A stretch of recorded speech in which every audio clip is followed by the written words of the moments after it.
let's get cracking then. So I hope that following the model of the talks you've had so far, you're getting used to having a bit of a talk as an introduction to the topic and the unit, and then a bit more discussion. And I hope that this will come together. This is a massive, I mean, they're all massive topics, aren't they, to try and do in an hour and a half. But I hope that this will feel focused enough to make some sense of this epic. And what I'm hoping is that the theme that we'll focus in on for a bit of discussion and a bit of sort of modelling classroom debate is something that makes us think a little bit about what the Aeneid means to us now. So is the kind of thing that you can also use to think about what's the value of teaching classical civilization entirely in a modern classroom. So just for those of you who've never come across ancient epic before, I think it's worth clarifying what an epic poem is supposed to do. It's known as being particularly grand, right? This is the genre that ancient poets went to if they wanted to be really ambitious.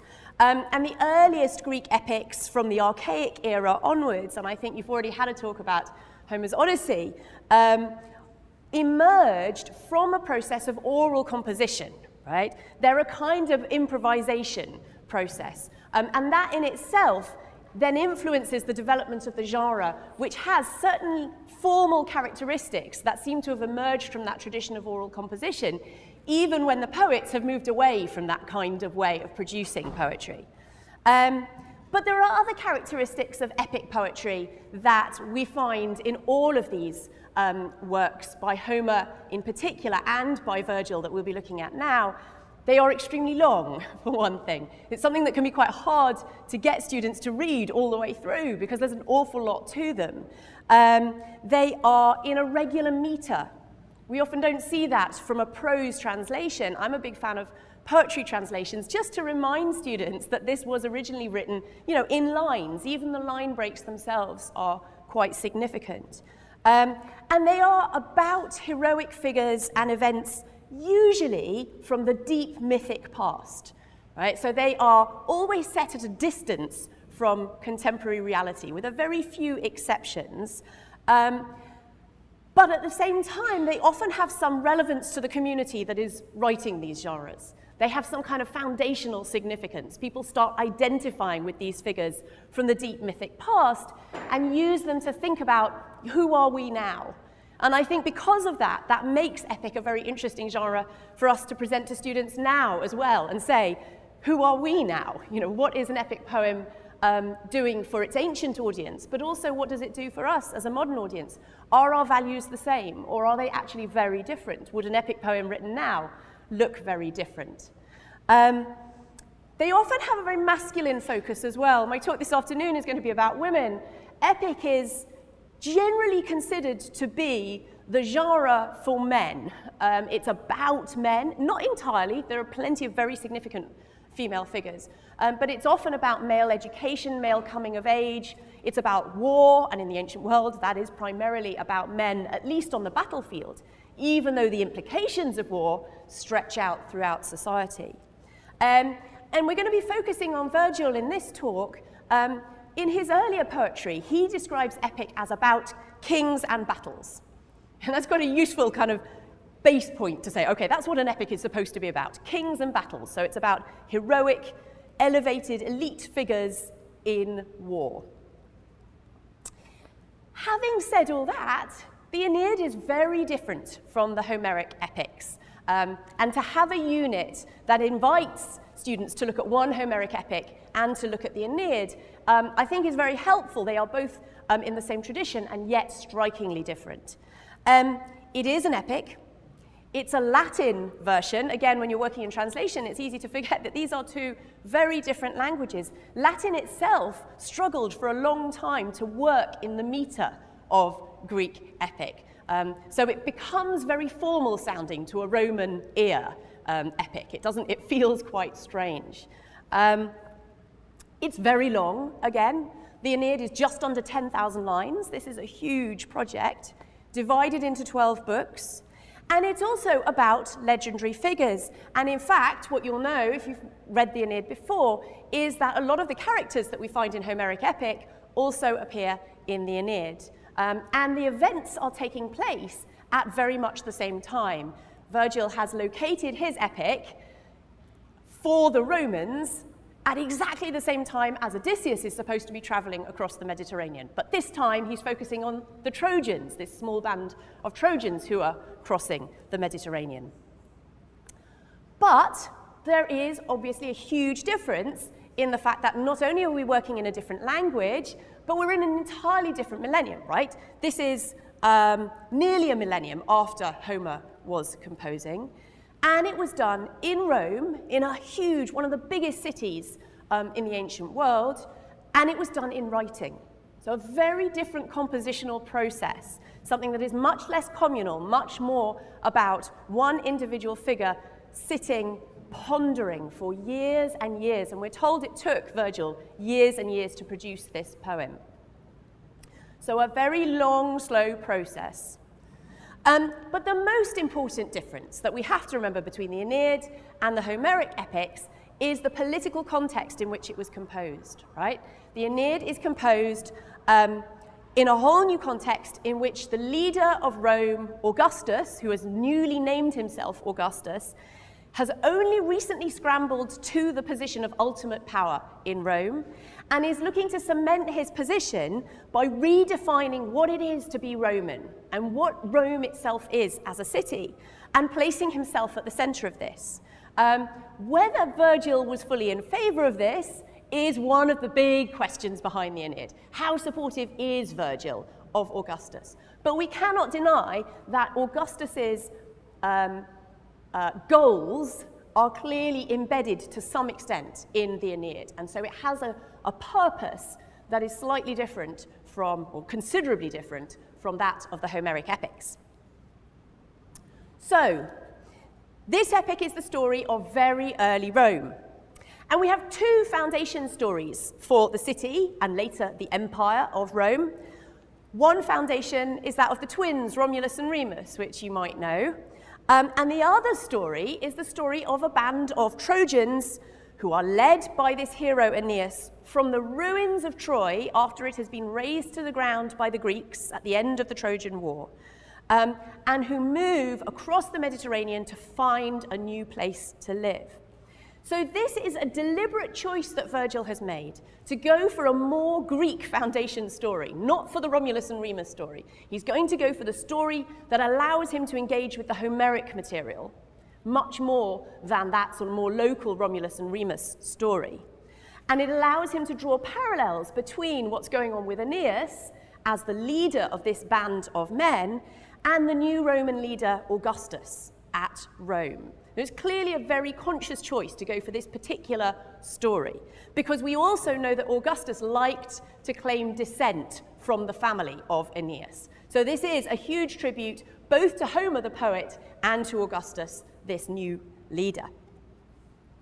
At the same time, Virgil, whether he liked Augustus or not, is clearly aware that he had been a really divisive figure before he came to power and continued to be throughout his reign. The civil wars that had brought him to power had been really bloody, and Augustus had done some really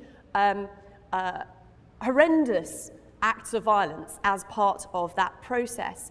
And so we also have that sense that Virgil is leaving enough space between his praise of what Rome is going to be and directly celebrating Augustus, so that he doesn't create this kind of awkward feeling that he is celebrating a really bloodthirsty leader. And he manages to make this poem acceptable, even perhaps to people for whom Augustus was a very divisive and controversial character. And I think for many of us reading now, that's what we're left feeling. We don't necessarily feel very comfortable with what Augustus was doing, but we can still enjoy this epic and be intrigued with how Virgil manages to present a difficult leader in a difficult situation, and think about what were the acceptable decisions he made, and what are the unacceptable decisions, perhaps, and lets us make our own decisions about this.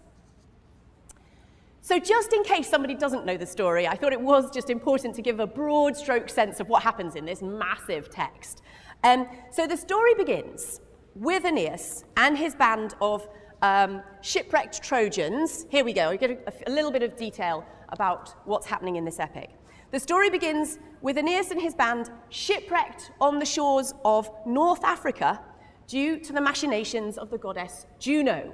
And in fact, that's another feature of epic that I didn't mention, but the importance of the divine is really significant in ancient epic. It is taken very seriously. It has a role to play in influencing events.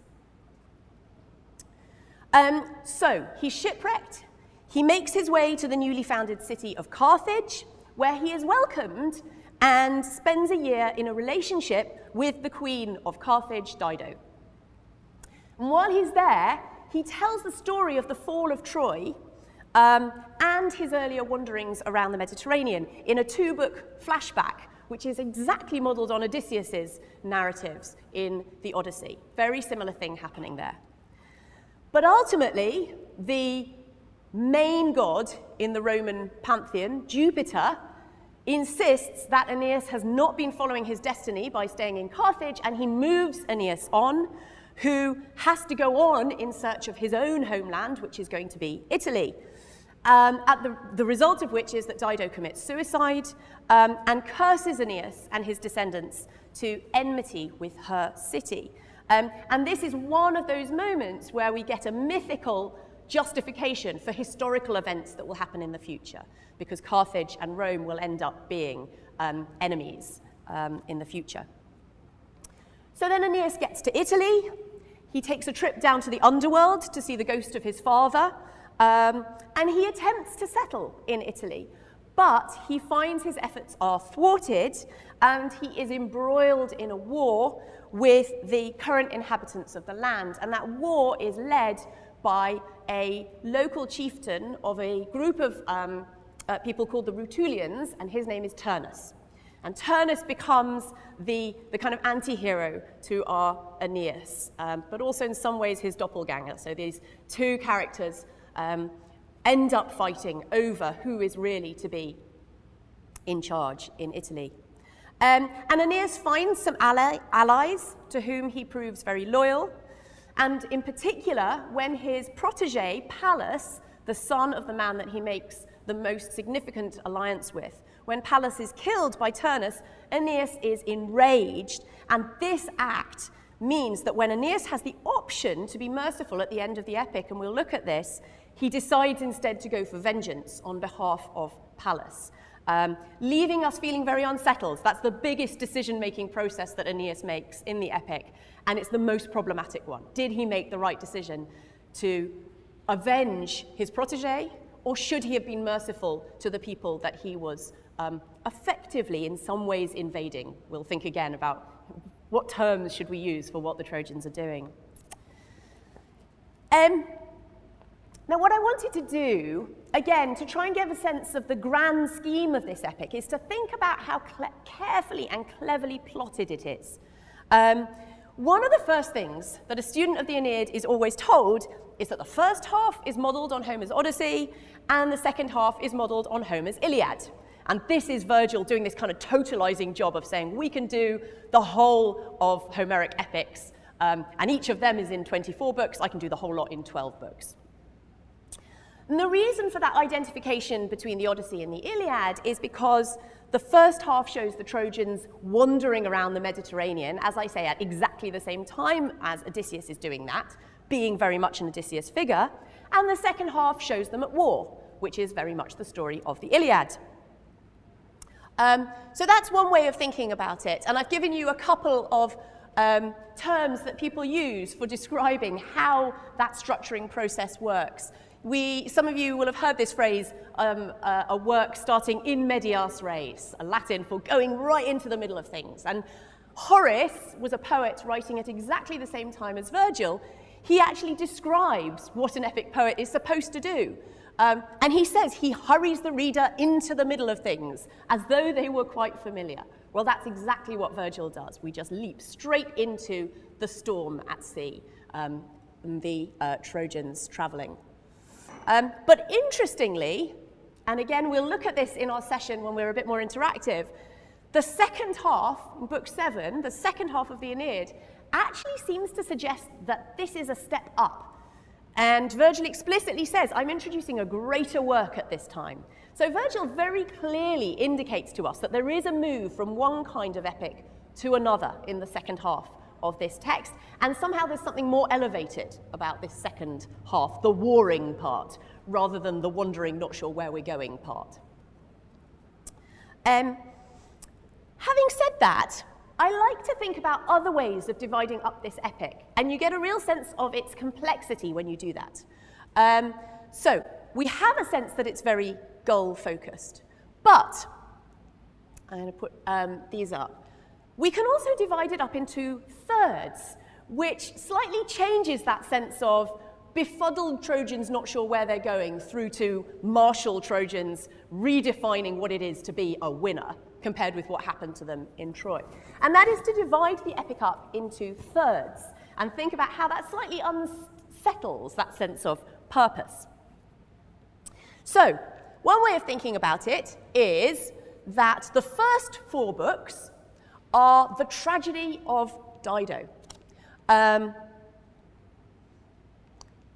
This is the story of what happens in Carthage and what happens to the woman who falls in love with Aeneas. At the other end of the epic, we've got the tragedy of Turnus, that leader that I just told you about, who also seems to have no purpose in the grand direction of Roman destiny. Where is Turnus going to fit into this? He can't. Neither of them can. And both of them end up dying as a result. So that's, it's a tragedy both in kind of formal terms. It's a bit like there are features of Greek tragedy that seem to fit this. It's also a tragedy with a small t, what we would describe as a tragedy. These are characters that seem to be crushed by what is going on with Aeneas. And then the central books in the middle, even though they do very different things, each book is very disparate, are all ultimately engaged in thinking about the Roman future. So there is a sandwich here in which we have 2 peoples being crushed and their figureheads being crushed, and then we have a central part which shows the Romans and their potential and what can happen in the future. And so those middle books, there's a lot of flash forwards and a lot of prophecy. And you can think about it in geographical terms as well then. We have the first 4 books in Carthage, the last 4 books in Italy, and then in the center, these very otherworldly wanderings. This is where we get this journey to the Underworld, for example.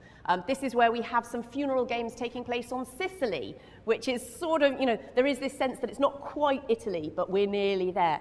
Lots of moments in those books where it feels like the Trojans are trying to find their feet, both in time and in space, really. So it works very well as a 3-part story.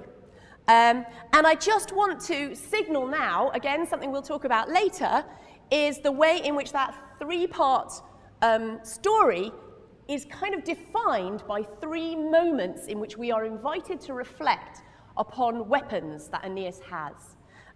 It's as if we have this sense of, what is the power of Aeneas? And it's expressed in martial terms because this is an epic, and men have weapons to fight in wars. But to what ends are they put, and are they legitimate, is very much a question that is posed by this tripartite system, which invites us to think about both the future of Rome and the losers in this story.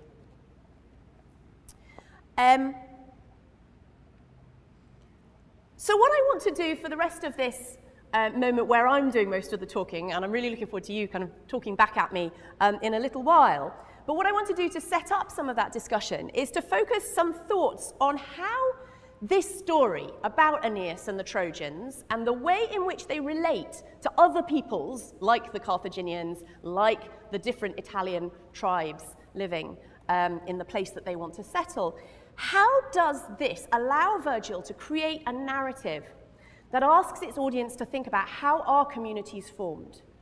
What is a community's ability to merge with other communities, or to set themselves off and to divide themselves and say, no, we're not going to join in with the way that you do things. And what matters, what makes a community integrally itself, and when does it lose its sense of identity? These are really important issues that are kind of embedded in the Aeneid throughout. And it's particularly important to Virgil because he's writing at this time when Augustus is trying to reframe the Roman state and think about what are we as Romans? Who are we? When do we use violence? When do we not use violence? What kind of leadership do we expect? How do we get led, and how do we lead other people? So this is all about trying to reframe the Roman state after these years and years of bloody strife and division, and think about a mostly positive sense of how the Romans can move forward. And to do this, I think they do it largely by thinking about cities. Cities are very, very important in the Aeneid. And you can compare this with the Homeric epics, where we get far less of a sense of the value of entire urban developments because it's simply a very different society at that point, and that is not really how peoples are being defined. We have much smaller communities. These are huge, the ones that Virgil is interested in. So it's a tale, I like to say, of three cities, the Aeneid: Troy, Carthage, and Rome. We don't need to worry about this. So Troy has fallen by the time the epic begins. We only see Troy when Aeneas tells the story to Dido of how his city fell. And I've given you the quotation that shows how desperate this experience was for Aeneas. Who could translate into words that night's disaster and killings? Who could shed tears that express those oceans of pain that engulfed us? That day, an old city died after so many years of dominion. So Troy is defined by its absence in many ways in this epic, right? It is the city that had to fall and has fallen by the time this epic gets going. Carthage, on the other hand, is on the up. This is a city that is really doing very well. Now, we know that Carthage, as I said, is going to become Rome's greatest military threat in the centuries before Virgil was writing. So what are called the Punic Wars, the wars between Rome and Carthage, were absolutely ferocious and draining for both cities, and were only ended in 146 BCE when Rome completely razed Carthage to the ground, not unlike what happens to Troy in the epic. We also know that just a few years before Virgil was writing, Rome had faced a new threat from North Africa in the form of Mark Antony's alliance with the Queen Cleopatra in Egypt. And there is some sense that both of these threats are lying in the background of the way in which Virgil writes about Carthage, and particularly about Dido, this woman, very unusual to have a woman in charge of a city at this time. And we see it, therefore, in this extraordinary curse that Dido throws out, right? Where we get that sense of the terrible consequences there will be for these cities. No love must ever exist between our two peoples, no treaties. Rise from my bones, my avenger. There will be an avenger who will hound these Dardan settlers now or someday in the future. One of those moments where we get that little stuff's going to happen in the future, but obviously we're not supposed to know exactly what yet. But for the Romans reading this, this is their history. Right? They know that this is going to happen. So, potential threats from Carthage, but when the Trojans first go to Carthage, that is not at all what we see. When we think about what is that city going to be presented as doing in the Aeneid, the inhabitants are completely different. So in these early moments, what happens is Dido actually really demonstrates to Aeneas what a high-functioning city looks like. This is an exemplary city, and one that Rome would do very well to emulate. So I've given you a small section of how that city is described, which the Roman readers of this are going to be looking at and thinking, this is not the wild city that we think of as our kind of biggest historical threat, but quite an impressive place. Awed by the massive construction, where once there were rickety hovels, so before Dido arrived there wasn't very much. But this settler managed to create a huge amount of building works. Infrastructure is vital to these cities. Awed by the gates, by the noise, the paved roadways, Aeneas just marvels. If you think about it, this is very Roman. Roman roads, that's what we all know about the Romans. This is what the Carthaginians are doing in this epic. The Tyrians, that's the name of the people living there, they work at their tasks. Some extend the defense walls, they strengthen the castle, they lever masonry uphill, they decide housing sites, they mark boundary lines with a furrow, magistrates, legal codes, a sacred senate, government, everything is being laid out in this city in advance of Rome. We get ports, we get foundations for, amazingly, a theatre. Very interesting. Some chisel out from the cliff sides tall columns, massive in size, decor for a stage for the future. So I love that in this description we get law, we get infrastructure, we get trade, but we also get urban culture in the form of the theatre that is springing up, something that the Romans often felt quite inadequate about being able to provide, that kind of level of culture. And the Carthaginians are really leading the way in terms of city foundation. So an interesting example for the Romans to be looking at. What do we get of Rome itself in this epic? Let's think a little bit about how the Romans are asked to reflect on their own origins. We don't see Rome in this epic. It's one of the interesting things that happens. Troy is gone, Rome hasn't arrived yet. So all we get is a visit to the space that will become Rome in the future. And this is called Pallanteum. This is the city in Book 8 of the Aeneid that Virgil allows his hero to visit for several reasons, and that he makes it important and interesting for several reasons. Aeneas has gone because he needs to make an alliance with people there. Now that war is about to break out, he needs allies. But what's interesting about Pallanteum is it has already been set up by immigrants. Right? He's making an alliance with other immigrants to this particular area, and they are immigrants from Greece. The leader of this city is called Evander, and he has come from Greece. So immigration has created new alliances. The Greeks are supposed to be the main enemies of the Trojans, but now that they're both settling in Italy, this is a very different world, and they are becoming friends. So that's an interesting thing about Pallanteum. Another thing that's interesting about it is it's totally rustic. If you compare it to Carthage, this place is a disaster zone, right? It is really, really backwards in Roman conceptions of what is sophisticated and what is advanced urban building.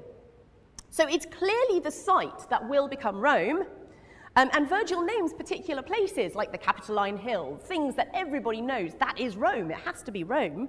But it doesn't look anything like Rome. So here's how he introduces the city. Again, every time those cities are introduced through Aeneas' eyes, he walks up to them and he sees them and he has to make judgment. So in the distance, they saw a town's fortress and walls and some scattered buildings.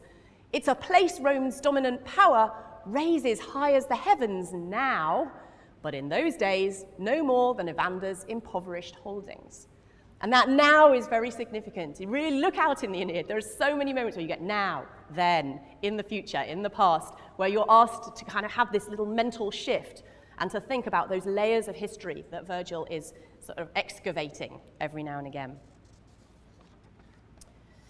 So, Troy has fallen, Carthage is on the rise, Rome already exists, but it's only in the form of this rustic and strangely Greek kind of version of itself. So the question that I want to set up for us to think a little bit about in our discussions is how do the Trojans navigate these cities kind of rising and falling? What does it mean to them? What are they going to, how are they going to define themselves in relation to these cities? And the first thing I want to note is that Virgil is very careful to describe the traveling of the Trojans from Troy to Rome as a return journey. And this happens explicitly in Book 3 of the Aeneid, which is part of Aeneas' narrations to Dido, not now about the Troy fall, but about what happened after that, the wanderings around the Mediterranean.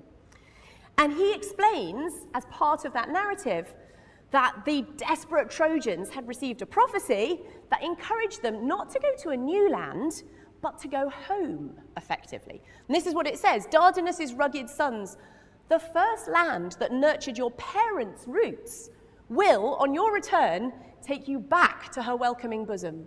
Go then in careful search of your ancient original mother.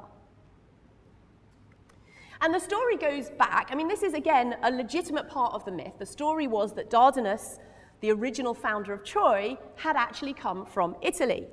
So this actually means that the Trojans, not unlike Odysseus in the Odyssey, are on a homeward journey. That's that word nostos that you might have come across. That idea of a return has been modeled by Odysseus, but is also being undertaken by Aeneas and his band. But the difference is that the Trojans don't really know what that home is, right? It was a home many generations before, not in their own lifetimes. And in fact, for the first half of the epic, therefore, part of the problem is they cannot formulate this place as home. They're still very much obsessed with Troy, which quite understandably feels like home to them. And they can't make that mental shift into thinking of Italy as their home. So that's one issue that the Trojans are engaging with. Another one happens when they are engaging with Carthage itself. When Dido begs Aeneas to stay in Carthage, right? She's completely in love with him, partly because of divine kind of influence on her. And she begs him to stay, and he offers a deeply hurtful response that really shows how strong the pull of these different cities are. So what he says is, if fate's orders allowed me to live out the life of my choosing, putting my anguish to rest as I myself would have wanted, Troy is the city I'd be now, looking after my own folks' relics and remnants.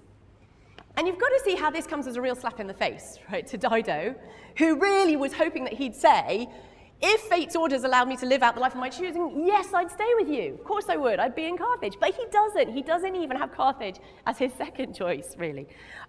He says, really what I want to be is in Troy.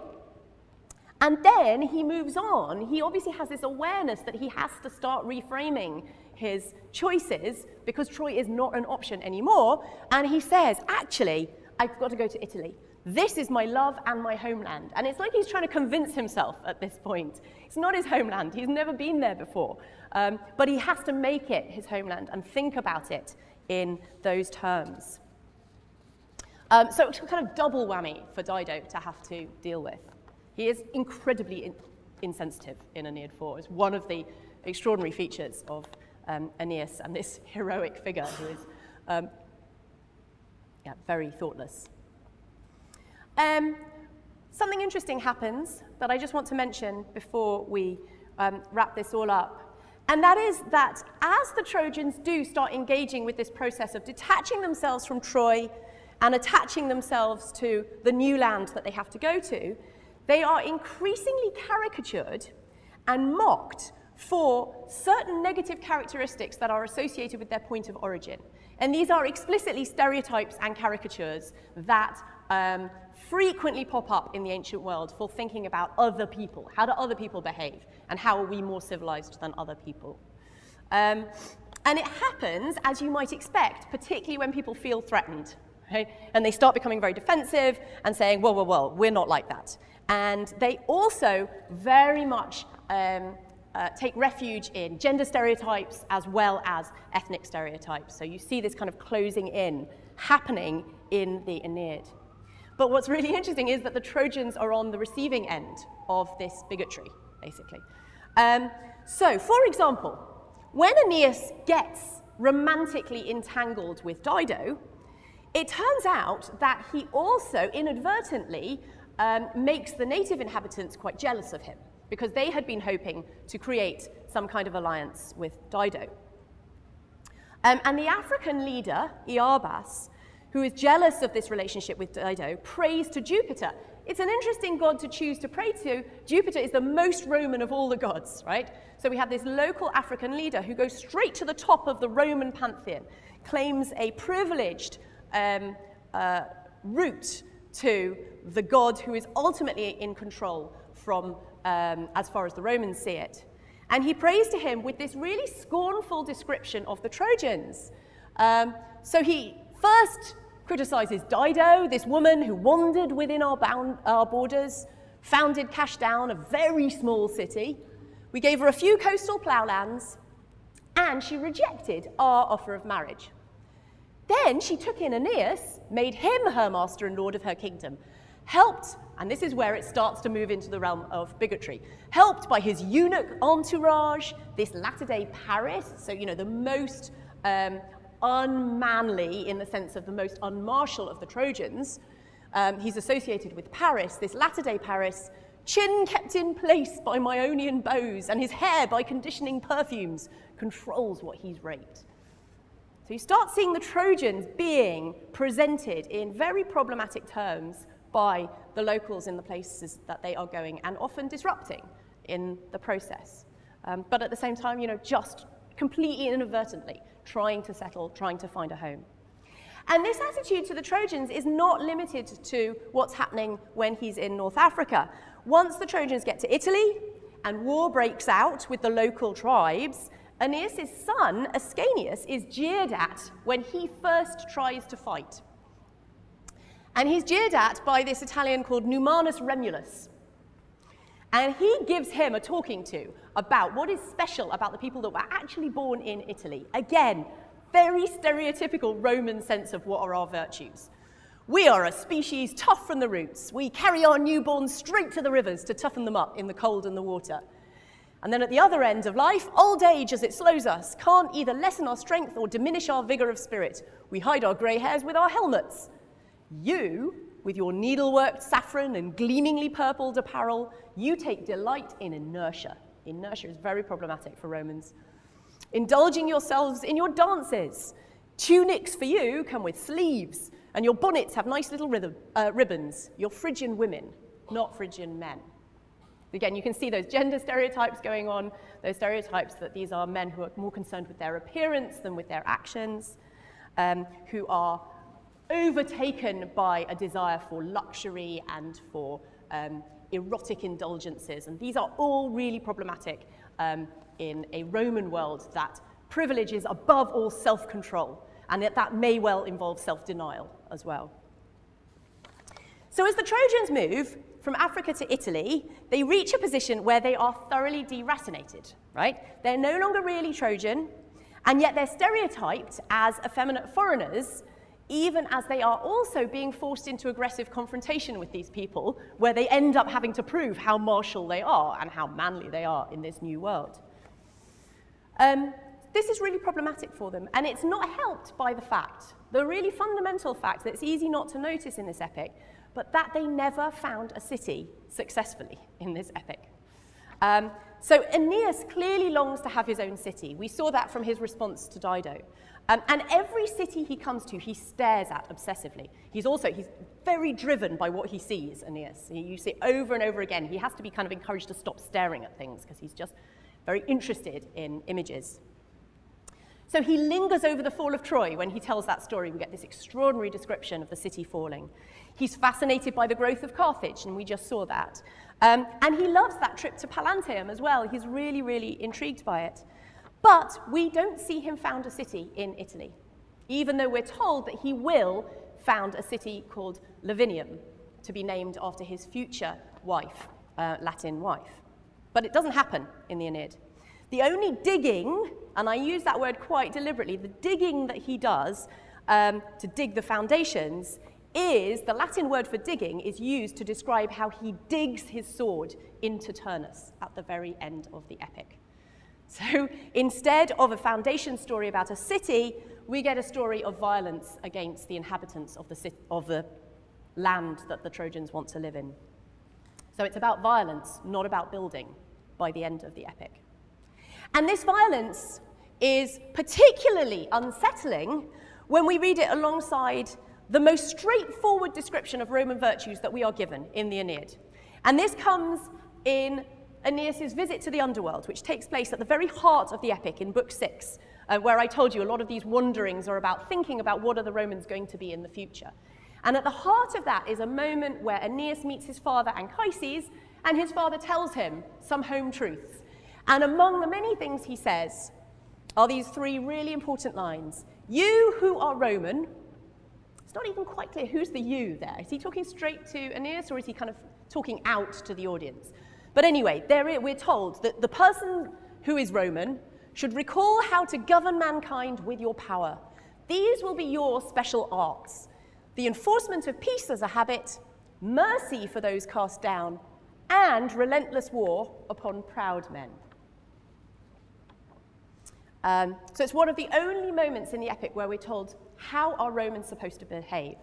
At the same time, it's quite ambiguous, right? When is it appropriate to say, this person is cast down, I'm going to be merciful? This person is not cast down, I'm going to be relentlessly fighting. So it sort of sets up that idea that this is the kind of decision that Romans have to uniquely make. But at the same time, that decision may not be easy. So, the epic ends with the violence of Aeneas. But I didn't want to end kind of with that purely negative view of what's going on. There is a sign that the gods, at least, who I haven't talked about very much, but are very important in this epic, they can see a future in which cities might be able to learn how to assimilate and blend in ways that are successful and not necessarily about a loss of identity. So Juno, the goddess who is always opposed to the Trojans' move, who loves the city of the Carthaginians and really resents what's going to happen to the Trojans, she makes it clear that if she's to stop harassing the Trojans, they are going to have to assimilate in a very specific way. And she says, when they finally have a marriage, marriages will always kind of be used to help seal treaties, don't require those who are born here, the Latins, to alter their ancient name, become Trojans, be known as the Teucrians, or alter their language. Don't make them change their traditional dress. Let Latium continue. Let there be Alban kings who will span all the centuries. Alba Longa is another city in Italy that is part of the history of the Romans. And let Roman stock get its strength from Italian concepts of courage. It's the same kind of thing that Numanus Remulus was saying, right? I'm not desperately fond of this particular description of what needs to happen. Jupiter's response to her puts it in many ways more positively. He says he can see the blending of Trojan and Italian peoples as creating new possibilities. He says, Italy's people will keep both native language and culture, and I will ensure that they'll all be collectively known as the Latins. So he's agreeing with Juno, effectively. Out of this blend with Ausonian blood, you will see a new nation rise. That blend, though, is really important. The Trojans are going to be part of these new peoples, and there will be a productive kind of rise that comes out of that. So just to sum up what I've been talking about, what I'm trying to suggest is that this process of transition that the Trojans go through in the Aeneid means that they are hugely complex as a community and as an identity, thinking about, who are peoples in groups. They're very sympathetic, but they're also exotic to some of the locals that they visit. They are foreigners, but they're coming home as far as they're concerned. They forge surprising alliances, but they also make implacable enmities very easily. They are lovers. We see them as lovers. We also see them as warriors. We see that they were losers at Troy, but they become winners in Italy. They're not Roman. It's made very clear from this exchange in the final book, towards the end of the final book, that they will in some ways never really be Roman, but they propel the future of the Romans throughout their activities. And so they're required to assimilate, and yet their core Trojan identity is going to contribute to the soft and the hard power of Augustan Rome. So that's why I think that the Trojans, in relation to all of the other cities in the epic, are really important for the Romans to think about community and what it means. And it's also important for us to think about what is community, what is leadership, how do we make decisions, how do we appear to other people. And that's one of the things that I think makes the Aeneid a very useful epic for teaching and learning from. And I hope that in our discussion session, that's exactly what we can think a little bit more about.